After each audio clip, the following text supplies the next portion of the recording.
नमस्कार। आज हम एक ऐसे देवता की बात करने वाले हैं जिनकी पहचान विनाश से नहीं बल्कि बचाने से है। जरा सोचिए, एक ऐसा रक्षक जिसके गले में ही ब्रह्मांड का सबसे जहरीला, सबसे घातक विष हो। आज हम जानेंगे नीलकंठ भैरव की इसी अनोखी कहानी को। हाँ, यही उनकी सबसे बड़ी पहचान है। एक ऐसा देवता जो बचाने के लिए जहर को अपने अंदर रख लेता है। और जानते हैं, यही जो विरोधाभास है ना, यही उनकी असली ताकत का राज है। तो सबसे पहली और सबसे जरूरी बात यह है कि वो कोई संहारक मतलब विनाश करने वाले देवता नहीं है। उनका तो मूल स्वरूप ही एक रक्षक का है। नीलकंठ भैरव की पूरी पहचान बस इसी एक बात पर टिकी है, सबको बचाना। कहते हैं कि उनकी मौजूदगी ही अपने आप में एक आशीर्वाद है, एक ऐसा विश्वास कि कोई भी बुरी शक्ति आपका कुछ नहीं बिगाड़ सकती। लेकिन यहाँ एक सवाल उठता है ना? आखिर एक देवता को ऐसे रक्षक का रूप लेने की जरूरत ही क्यों पड़ी? तो चलिए इसका जवाब ढूंढते हैं एक बहुत पुरानी, एक बहुत बड़ी ब्रह्मांडीय घटना में। ये कहानी हमें उस समय में ले जाती है जब देवता और असुर दोनों ही अमर होना चाहते थे, और इस चाहत में उनके बीच का संघर्ष एक ऐसे मोड़ पर पहुंच गया था जहां एक ही घटना से पूरे ब्रह्मांड का भविष्य तय होने वाला था। मकसद एक था, अमरता का अमृत। और इसे हासिल करने के लिए उन्होंने एक ऐसा काम करने की ठानी जो लगभग नामुमकिन था, विशाल क्षीर सागर का मंथन। लेकिन जैसा अक्सर बड़ी कोशिशों में होता है, मंजिल से ठीक पहले एक बहुत बड़ी मुश्किल आ खड़ी होती है। अमृत निकलने से पहले ही सागर से कुछ और ही निकल आया, एक ऐसा भयानक खतरा जिसके बारे में किसी ने सोचा तक नहीं था। और वो था हलाहल। ये कोई मामूली जहर नहीं था, समझिए कि ये प्रलय का ही दूसरा रूप था। एक ऐसी जबरदस्त विनाशकारी शक्ति जो बस सब कुछ खत्म करने के लिए ही बाहर आई थी। अब सोचिए, देवता और असुर जो खुद इतने शक्तिशाली थे, वो भी इस जहर की गर्मी के आगे टिक नहीं पाए। सब बेबस होकर भागने लगे। और तब जब लगा कि अब सब खत्म हो जाएगा, पूरे ब्रह्मांड को बचाने के लिए एक आखिरी शक्ति को आगे आना ही पड़ा। उस भयानक चीख पुकार और भगदड़ के बीच महादेव प्रकट हुए। जहां हर कोई डर से कांप रहा था, वहां वो बिल्कुल शांत, बिल्कुल स्थिर थे। ऐसा लगा मानो उनके आने भर से ही आधी मुसीबत तो यूं ही खत्म हो गई।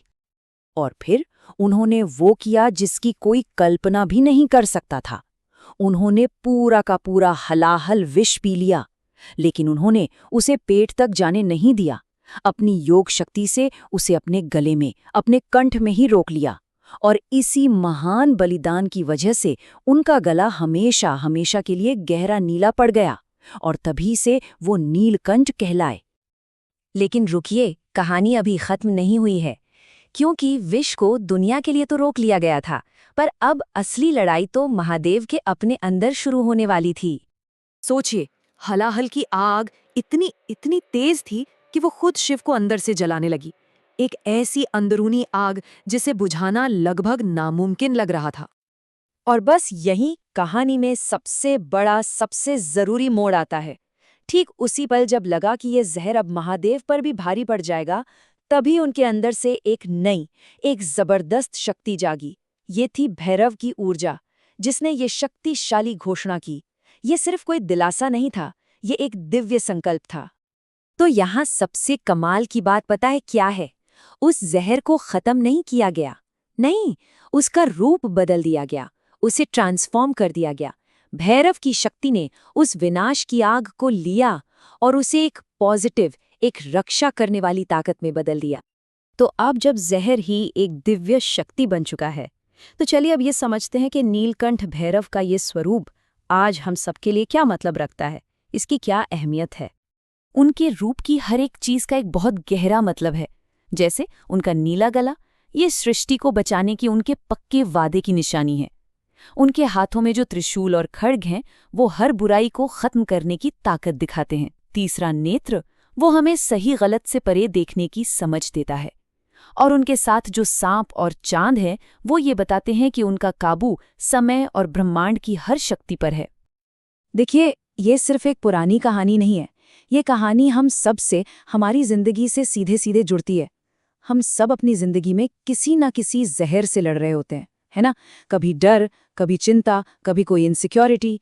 और मान्यता यह है कि जब भी ऐसा हो तो नीलकंठ भैरव को याद करने से उस अंदर के जहर को शांत करने की हिम्मत और ताकत मिलती है। और उनसे जुड़ने का एक बहुत सीधा तरीका है ये पवित्र मंत्र, ओम नीलकंठाय भैरवाय नमः। ऐसा माना जाता है कि इस मंत्र को जपने से जिंदगी में शांति, हिम्मत और एक सुरक्षा का एहसास होता है। ये एक तरह से अपने अंदर की उसी भैरव ऊर्जा को जगाने जैसा है जो हर मुश्किल, हर जहर को शांत कर सकती है। और ये पूरी कहानी हमें एक आखिरी सवाल पर लाके छोड़ देती है।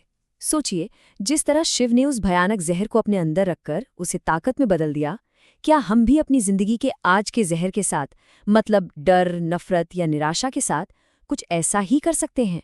शायद इस कहानी का सबसे बड़ा सबक यही है कि असली ताकत किसी चीज को खत्म करने में नहीं, बल्कि उसे एक नई, बेहतर चीज में बदल देने में है।